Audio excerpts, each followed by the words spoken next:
Eu estou aqui com uma querida, Ana Fátima, para a gente estar conversando e dialogando sobre literatura negro-brasileira, né?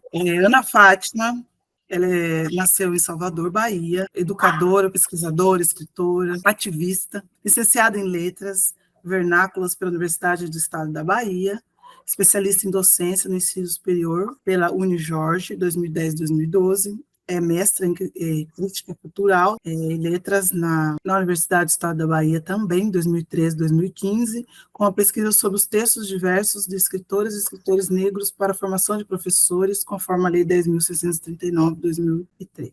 Ela também é professora na rede municipal de Camaçari, cidade industrial situada na região metropolitana de Salvador, atua também na formação continuada de professores pelo Instituto Chapada de Educação e Pesquisa, e realiza trabalhos voltados para livros didáticos e para didático infantil e juvenis, pesquisa a educação para as relações étnico-raciais, bem como sobre produção de materiais didáticos para a educação escolar quilombola, sobre ótica da linguística aplicada.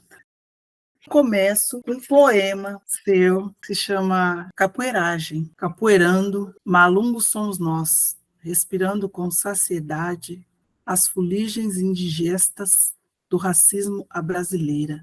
Esse poema você escreveu para os Cadernos Negros? Sim, esse poema eu escrevi para os Cadernos Negros, depois de publicado lá, não lembro agora o volume ao certo, se foi o 37 ou se foi o 39, mas eu lembro que depois eu publiquei na antologia Mulher Poesia, que é de uma editora aqui da Bahia, editora Cogito. Eu queria te apresentar as obras. Eu vi que você começou a divulgar os seus escritos em 2010 com poemas, né? Na Fundação Cultural Palmares, na revista Estrelinhas e no projeto Pé de Poesia. Até o momento está presente em 5 volumes dos Cadernos Negros, com poemas e contos. A autora tem publicado 2 livros infantis, As Tranças da Minha Mãe, 2018, e Maquemba. Maquemba vai à escola, 2019. Já Fui Água um Dia, 2019 também, mas Já Fui Água um Dia, ele é poema? Isso, é o meu primeiro livro de poemas, e aí eu trago poemas publicados em antologias como a Cadernos Negros, Mulher Poesia, autorais, né? No caso, feitos apenas para essa publicação. E tem um livro publicado em inglês e em Libras, que é o Tundê de 2021. 2021 a gente estava, foi na pandemia? 2020 e 2021, porque eu lancei o português em 2020 e o inglês em 2021. Como foi a sua infância e a sua juventude? Eu vou aproveitar, começando fazendo minha audiodescrição, né? Eu sou uma mulher negra, de cabelo trançado, estilo dreadlocks, mais ou menos na altura do ombro, abaixo do ombro. Estou maquiada, mas uma maquiagem leve, sou uma mulher negra retinta, estou usando um batom marronzinho, então é da cor dos meus lábios. Um kimono com tecido africano na estampa azul, amarelo e marrom, tipo escamas da pele de uma cobra. Eu sou Ana Fátima, né? Como você já disse, sou aqui na cidade da Bahia. Entre essas obras que você citou, a mais novinha, Os Dengos na Moringa de Voinha, pelo selo Brinque Bull, que é um selo da grande Companhia das Letras, e isso tem trazido muitas águas de alegria, que tem sido muito bem acolhido nas tramas das escolas, né, nos projetos, que é um lugar sementinha para chegar nas famílias. Então, por isso, esse trânsito, né, educação, casa, ser tão relevante para nós, escritores negros e negras brasileiros. Eu defino a literatura que eu faço até o momento quanto uma literatura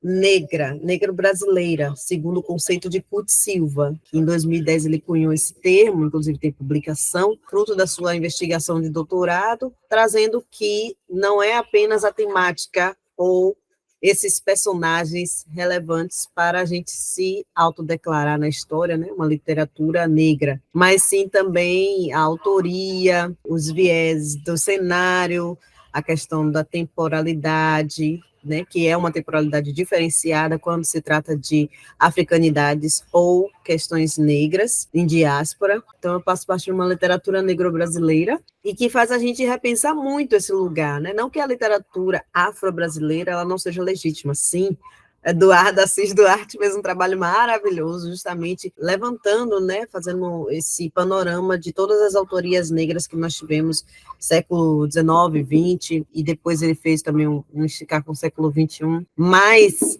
ele trazia uma outra perspectiva de olhar essa autoria, mas essa autoria, quando a gente fala afro-brasileira, ela também é tida para aqueles que são descendentes de pessoas negras, porém não tem na pele o que chamam também da marca, né, do preconceito de marca, que é isso que define o racismo brasileiro, né? Nós somos realmente vitimados por uma questão de pele, estética, depois por origem, e assim vai. Então, a literatura negro-brasileira é aquela que me abraça. Enfim, a pergunta, como eu fui, né, na infância e na juventude? Nossa, eu acho que eu fui muito feliz. Por que eu digo isso? Porque minha mãe e meu pai tiveram sempre uma preocupação muito grande de me cercar de amor, de perspectiva. Quando eu era pequena mesmo, uns 5, menos que isso. Eu me lembro, assim, que tinha uma rotina de leitura em casa. E eu gostava de ler os livros, nem que fosse de imagens. E minha mãe contando história. Então, minha mãe, outro dia, lembrou que eu dizia muito, assim, quando ela terminava a história, dizia: leia mais, leia mais. Essa sede, né, pelas histórias, pela aquela forma de contar. E eu, quando eu aprendi a ler, e a escrever, então eu passei a ler essas histórias e a escrever minhas próprias histórias. Estou falando de um lugar também muito da família projetando a leitura em casa, né? Era um horizonte. E cercada de amor, de não só da família, mas também de vizinhança. Eu digo que eu nasci num quilombo urbano, que é o território de Pau da Lima, em Salvador, e é um território preto, eram fazendas, e depois daquele tal 14 de maio, aí as comunidades se tornaram, de fato, territórios negros, porque os donos abandonaram, foram para outros locais e deixaram os negros que ali já habitavam para serem os donos latifundiários, vamos dizer assim, daqueles territórios. Então, foi um território povoado por pessoas negras desde o início, o que fez, inclusive, o bairro ter uma característica muito peculiar de africanidades, né? Não só na questão cultural, como nessas referências de escrita, de mobilização artística. Um dos artistas que a gente sempre referencia, que veio de lá, é o Luiz Miranda, que é esse ator fabuloso, dinâmico, diverso. E é isso, o Pau da Lima é um quilombo urbano, e eu não poderia nunca esquecer que essa veia quilombola, ela vai direcionando o meu movimento na vida. Então, foi uma juventude que eu já era muito ativista, muito política, e era envolvida, por exemplo, com a associação de moradores, mas não porque eu contemple esse modo de formação política, porém era um lugar de agremiação, de grupo, de estar o povo mobilizado para um propósito, né, ou para alguns propósitos. Ali também tinha o Resistência Comunitária, que foi um mobilizador de jovens de Pau da Lima, São Marcos, mas que foi ganhando o Brasil, indo justamente para marchas, como a Marcha Zumbi mais 10, como para determinadas mobilizações de coletivos, como Reais Será Morto, Reais Será Morta, do Hamilton Borges. Então, o Resistência Comunitária, enquanto grupo de jovens, e alguns universitários, outros não, outros ainda estavam no campo da educação básica, no ensino médio, ensino fundamental, ou seja, você via a sede dos jovens que viam que a raça era um fator estruturante para a sua sobrevivência, e como aquilo poderia se tornar uma ferramenta de transformação, de mudança, de galgar caminhos possíveis e interessantes na vida, no mundo. E, de fato, foi. Então, assim, eu fui muito feliz. Minha infância e juventude foi essa infância de projetos. Agora, foi uma infância ausente de racismo? Não. Acho que isso não existe para crianças negras no Brasil, né? De alguma forma, mas que elas não percebam, o racismo está presente na sua rotina e esteve na minha, principalmente na escola. Então, talvez por isso que eu me interesso tanto em combater o racismo que nós temos nas vivências escolares. E a literatura tem sido essa ferramenta, esse instrumento para atravessar. Como é que foi para você chegar na universidade? Numa dessas alegrias, né, do esforço da mãe preta. Então, minha mãe, sim, ela é a grande responsável por eu estar na universidade, inclusive, até hoje, porque ela disse que o pai dela, no caso, meu avô, né, dizia assim: eu sou analfabeto, eu não estudei, não aprendi a ler, mas meus filhos vão, todos vão saber ler e escrever, serão alfabetizados e quero ver professores. E minha mãe, acho que alimentou isso também desde a minha infância, eu tinha uma admiração muito grande pelas minhas professoras, né? E ela alimentou isso, inclusive impedindo que eu fosse trabalhar cedo, que não é uma realidade comum das meninas negras, principalmente em periferia, meninas negras nordestinas, como é o meu caso. Então, você só estudar até completar a educação básica é raro. E a minha mãe, ela se esforçou enquanto trabalhadora doméstica para que eu só estudasse. Assim eu teria mais tempo para me qualificar e galgar esse lugar de poder, que até então era um privilégio de quem tinha uma escola de qualidade, com vários recursos, com um repertório cultural, inclusive de experiências internacionais, e tudo isso era, vamos dizer assim, mais fácil. Mas não vou dizer que era único, até porque eu tenho doutoras, que são minhas referências, que já estavam na universidade, né, inclusive enquanto docentes. Mas que não foi um caminho simples, e chegar na década de 2000 e você ainda vê que ter preto na universidade é uma exceção, então ainda tem muito trabalho a ser feito. Chegar na universidade foi esse esforço de base de minha mãe, priorizar a educação, e depois eu também vislumbrar que ali era uma mudança de chave, porque até o momento eu sou a única universitária da minha família, e olha que eu já estou no doutorado. Você tem quantos irmãos? Eu tenho 3 irmãos, mas só conheço 2, e mesmo assim, todos não são universitários. Completaram apenas o ensino médio. Quem te inspirou ou quem te inspira hoje? A família, para mim, é tudo. É o meu eixo, inclusive a mola propulsora para voar. É pensando na família que eu abraço projetos para voltar e trazer essas conquistas, né, para minha família e levar a família junto. Então, acho que é por isso que, quando eu vou fazer muitas apresentações, vai a família toda. Eu aviso logo aos organizadores, porque para mim é um lugar de não só de conforto, de acalanto, mas de mostrar essa questão do grupo, né, do coletivo, e que não é fazer nada sozinho que vai levar a gente para todos os lugares, por exemplo. É o meu filho pequeno, desde cedo, vendo a mãe contando história, fazendo alegria com outras crianças. Aquilo é divertido, a literatura está divertindo aquelas pessoas, né?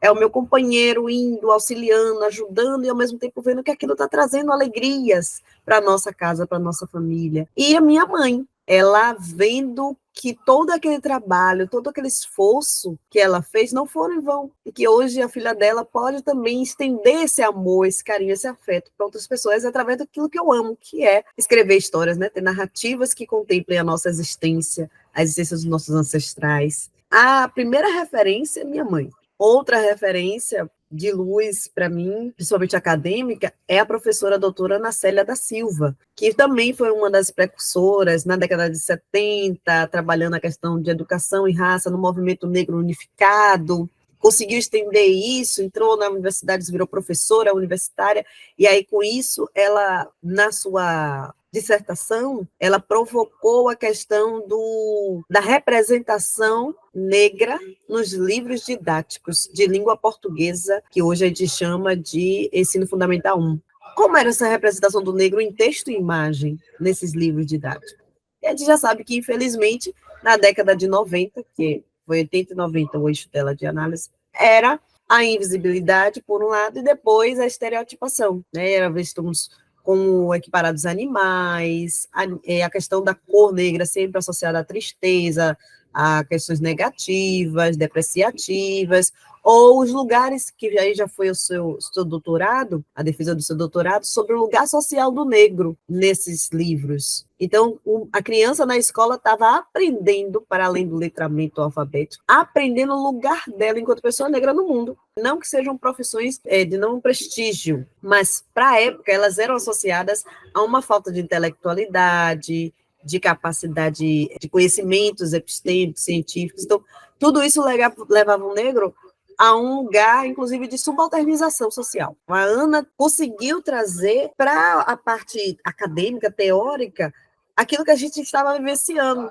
né, nos guetos, na sociedade brasileira, que era um lugar da marginalização, causada pelo racismo estrutural, depois um racismo epistêmico, né, e aí, consequentemente, um racismo linguístico, que a gente foi observando que nessa literatura, os versos, os textos em prosa, eram construídos justamente para colocar a gente nesse lugar de subalternidade. A Ana, minha referência suprema para caminhar nesse lugar que ainda é áspero, que é falar de representação de nós na literatura, seja ela na didática, na literária e na existência em si, inclusive na mídia, nessa contemporaneidade nas redes sociais. Eu tenho que pensar nessa minha imagem, na imagem da minha família, na imagem daquelas crianças que me leem. Essa medialização de nós, ela tem que respaldar também um legado ancestral, não é vazio.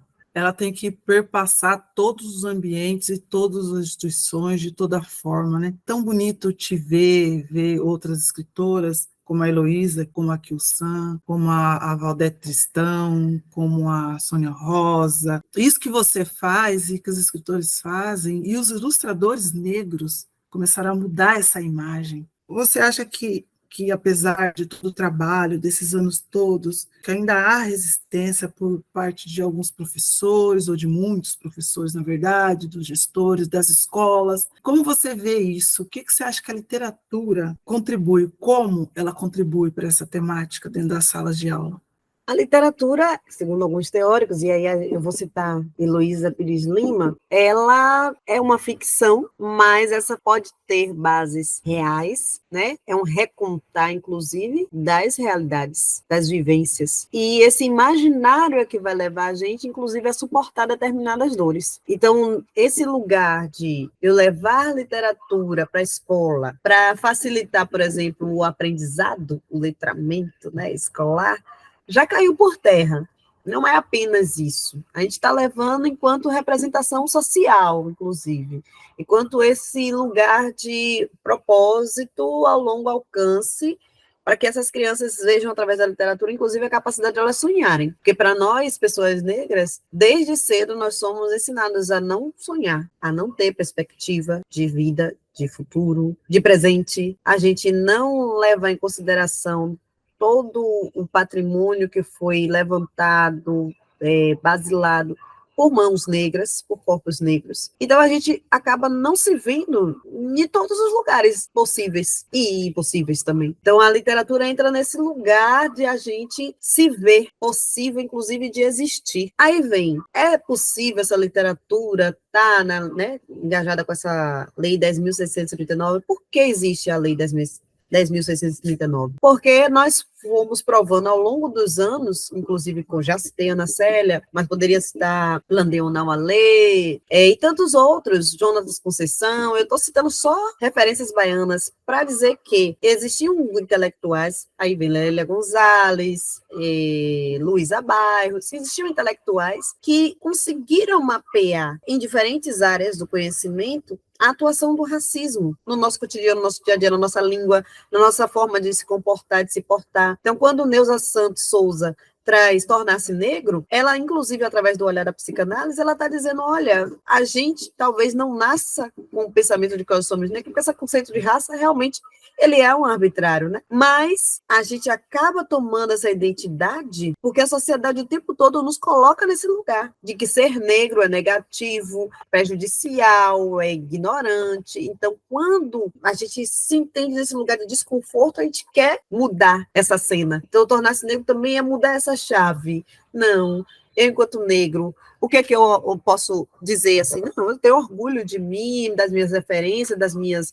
inclusive, raízes africanas, estou aqui em corpo e diáspora, mas trago comigo vários fios de epistemes, e é desse lugar que a gente tem que falar. Aí vem a Lei 10.639, é apenas uma mola para que a gente diga à sociedade, olha, vocês não estão contando a história direito. Essa história tem base negra, tem corpos negros que a constituem. Então, se hoje a gente fala de sociedade democrática de direito, quem começou a lutar pelos direitos, inclusive a liberdade, a vida, são pessoas negras que eram escravizadas. Então, de fato, não é quem assina a Constituição que faz aquele livro lindo. Foram nossos mais velhos, nossos ancestrais que fundaram isso. E aí é fazer jus Isso está na história, isso está no cotidiano, do aprendizado de nossas crianças, para que elas cresçam entendendo, inclusive, que elas não estão soltas, que nós não viemos de lugar algum, do nada.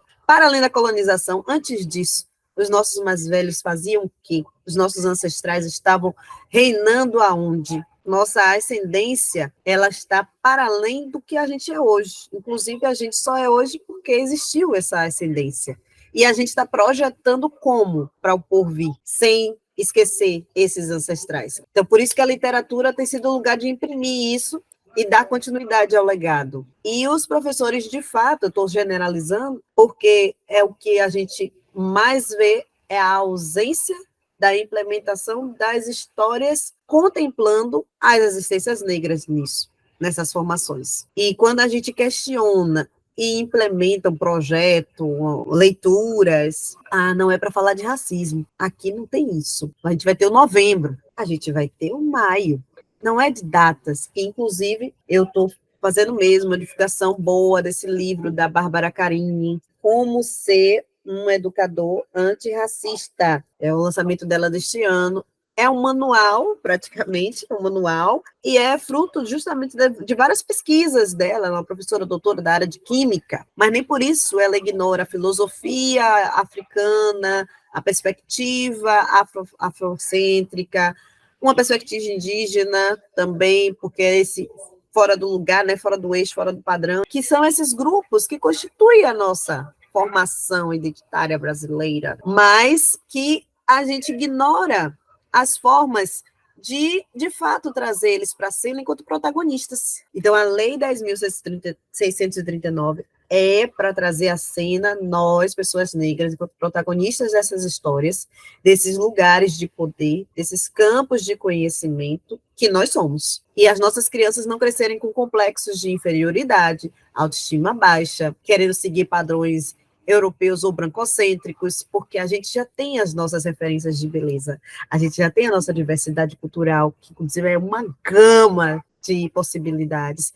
Então, por que isso não é oferecido nas escolas desde cedo, para que elas possam escolher o caminho? Agora a gente vai falar um pouco do seu lançamento agora de 2023, Os Dengos na Moringa de Voinha. Como surgiu essa concepção, a concepção dessa obra? E essa relação sua com os ilustradores? Você que escolhe os ilustradores? Ou eles te chegam? Os Dengos na Moringa de Voinha nasceram de uma forma muito interessante. Na pandemia, em 2020, nasceu o Tundê e as Aves Misteriosas. Foi meu terceiro livro para as infâncias publicado, mas na categorização ele é o primeiro infanto-juvenil. Foi o primeiro também com música, através de QR Code. Primeiro com QR Code para língua inglesa, ou seja, você lê o mesmo texto com as mesmas ilustrações, só que em inglês. Então, em 2020, eu fiz ele através do QR Code, e o QR Code que leva a interpretação da história em Libras, justamente para acessar a comunidade surda, porque eu entendo que o lugar da literatura é o lugar do abraço, é o lugar do afeto. Né? A gente não precisa ter essa questão de que, para ter narrativa, tem que ter o início, né? A primeira abordagem, depois o conflito, o clímax e a conclusão, o desfecho. Não! Pode ser todo ele um linear, e nesse linear a gente só trazer coisas boas. Não ter o lugar do conflito como lugar da tensão, do susto. Não, tem uma hora que a gente quer ler uma coisa para justamente sair do lugar dos conflitos, né? E aí, a gente não encontra, porque é obrigado a seguir esse padrão narrativo. Então, quando eu penso na literatura, todo tem um conflito, mas ainda assim, é numa perspectiva afrocêntrica, de uma criança negra quilombola, e que isso também não está de forma tão massiva na nossa literatura, né? Tem sido provocado e tem acontecido muitas publicações com protagonismo de crianças quilombolas, mas ainda é algo tímido na rede da publicação no mercado editorial brasileiro. Ele era vamos dizer assim, o xodozinho que eu criei na época que eu estava fazendo a pesquisa do mestrado, numa comunidade quilombola aqui no recôncavo da Bahia, chamada Santiago do Iguape. Eu via aquelas crianças, via a relação cotidiana, né, com o rio, as construções, com as questões culturais, com a alimentação, fruto das suas mães marisqueiras, é outro universo. E por que isso não está na literatura, chamando as nossas referências africanas para esse lugar.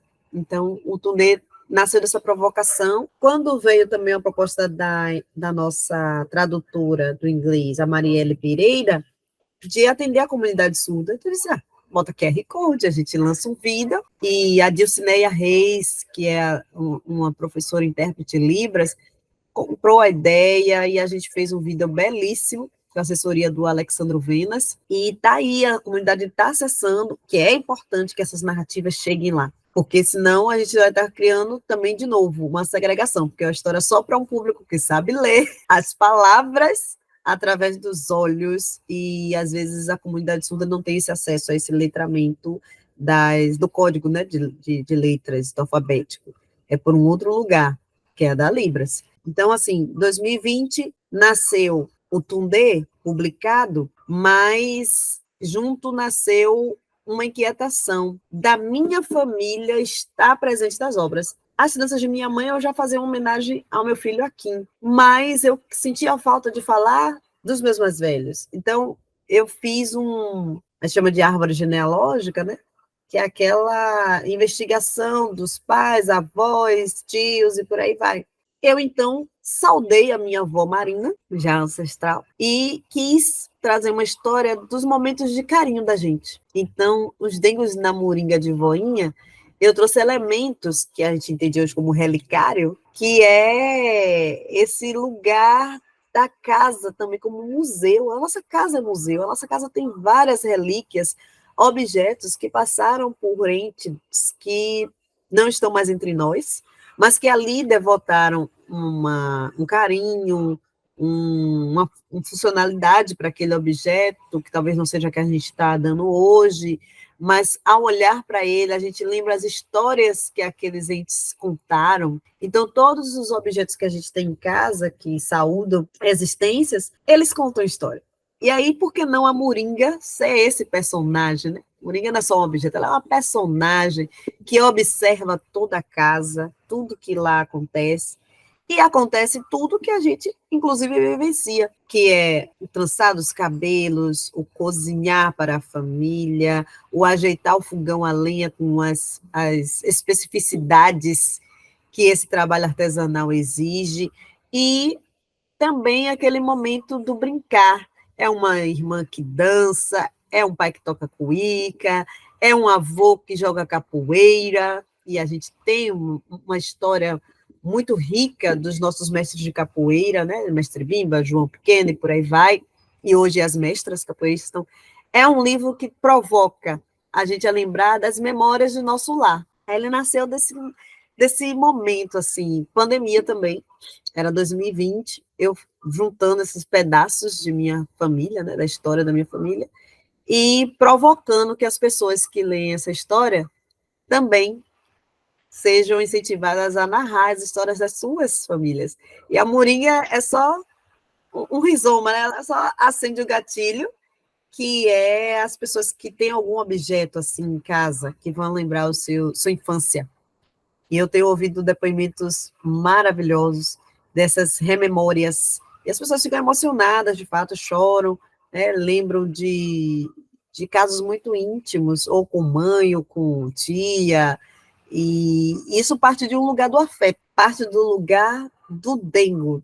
Dengo não como os brancos quiseram dizer para nós durante anos, que é da chateação, da birrice, né? Da teima, e dengo no lugar como o Ney Lopes, nosso dicionarista, traz, que é do carinhar, que é do abraçar, do trazer memórias boas. E é isso, é uma palavra. Ele é todo preenchido de palavras da língua banto, seja quibundo, congo, também tem outras que são frutos desse lugar diaspórico que nossos primeiros ancestrais chegaram aqui e fizeram. Então, capoeira não é uma palavra de origem banta, ela é derivada dessa vivência banta, né? Que começou com o estilo Angola, que faz parte do grupo banto, linguístico e cultural, étnico-cultural, e aí essa capoeira foi, ao longo dos anos, ganhando outros movimentos, né? Outras mobilidades, mas tem a capoeira, tem a própria cuíca, Então, são referências linguísticas e de intermédio cultural baseadas no grupo Banto, né? Nas diversas formas de manifestação do grupo Banto no Brasil.